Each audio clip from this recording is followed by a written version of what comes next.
دبي الرياضية. نحييكم من جديد مشاهدينا الكرام، ونتواصل معكم ومع اليوم الأخير في هذه البطولة، واليوم الأخير في الدور الأول من هذه البطولة. العراق وكوريا اليوم الأخير في المجموعة المستضيف وهو المنتخب الإيراني.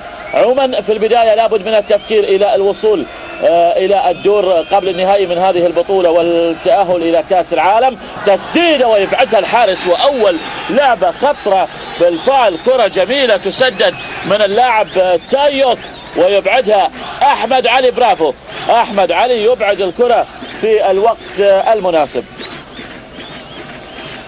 أحمد علي يبعد الكرة هذه، قدم ولكي يرسل، وهنا الأخطاء ممنوعة. عموما المحاولة تستمر للمنتخب الكوري عند يونغ سام، وإرسال كرة من يونغ وو يرسل كرة، يونغ وو كيم يرسل كرة طويلة، ولكن كرة إلى خارج الملعب. شوف يونغ وو كيم يلعب كرة ويرسلها إلى خارج الملعب. تايوك يلعب كرة للأمام المنتخب الكوري، وعكس كرة داخل المنطقة، وتسديد الكرة هذه وإبعادها من منعم يوسف. محاولة تبقى للمنتخب الكوري. تعود الآن المنتخب الكوري مثل ما ذكرت، يعني وضعيته الهجومية يصل يشكل خطورة أكثر مما يفعله المنتخب العراقي على غير العادة. هذه محاولة من الجهة اليمنى من الملعب، عكس كرة عرضية وإبعادها من أحمد علي. إبعاد الكرة من أحمد علي. هذا أحمد،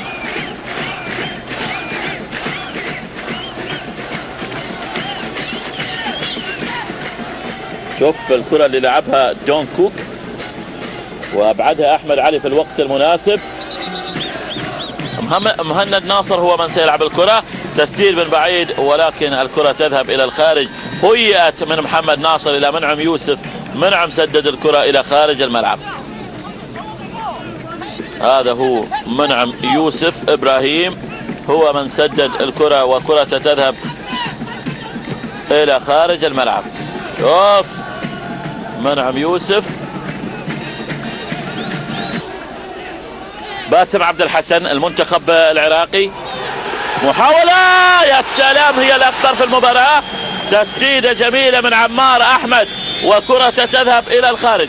هذا هو عمار أحمد لاعب الزوراء، ويبعدها في الوقت المناسب جونغ سوك بارك يبعد الكرة في الوقت المناسب. كان بإمكان عمار أن يتقدم أكثر، وعموما كانت مضايقة من المدافع. عموما سدد الكرة بشكل جميل، أبعدها من المجموعة الأولى الصين، ونتمنى أن يكون العراق من خلال الوصول ومحاولة وإلى الخارج. محاولة وتسديدة، ولكن مرت الكرة من أمام عماد محمد. هذا هو عماد مهاجم الزوراء.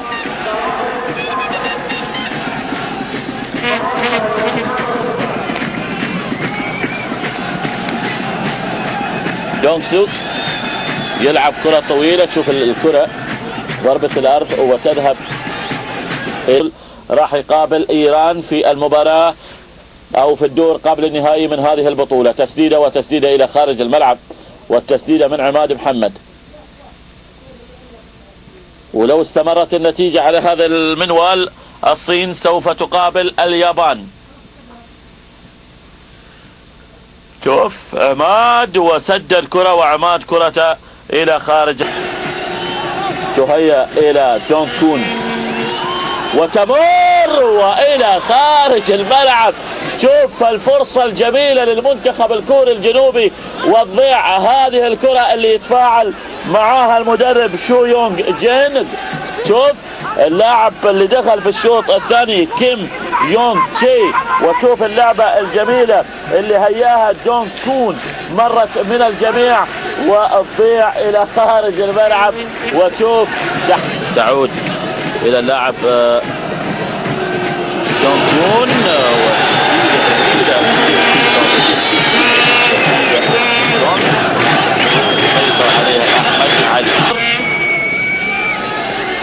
عمار أحمد تنشال من أمامه، تسديدة من بعيد، يا سلام وفي ايد الحارس بتسديده من باسم عبد الحسن.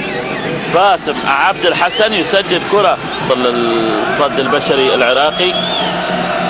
شون زولي والمنتخب الكوري وتعتري المرمى الى الخارج.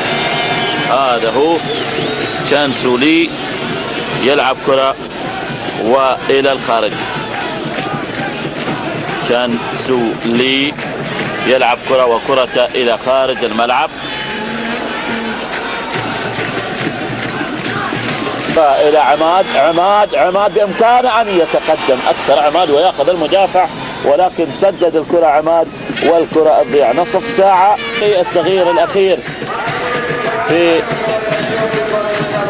المباراة وفي المنتخب العراقي. تسديدة من بعيد والى خارج الملعب. تسديدة من بعيد والى الخارج. مباراة لحد الان متواضعة تماما من الفريقين. اداء ممل ومتواضع من الجانبين.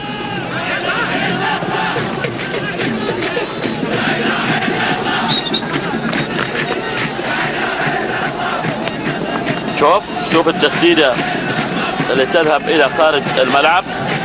تسديدة كانت من مهند.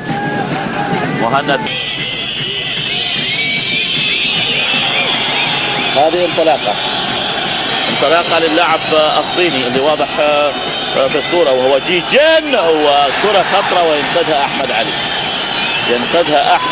برافو احمد علي جابر حارس مرمى المنتخب العراقي. شوف وأربعة خط الدفاع، وبالتأكيد دقائق صعبة على الفريقين. ومحاولة للمنتخب الكوري ابعادها يتم. المحافظة على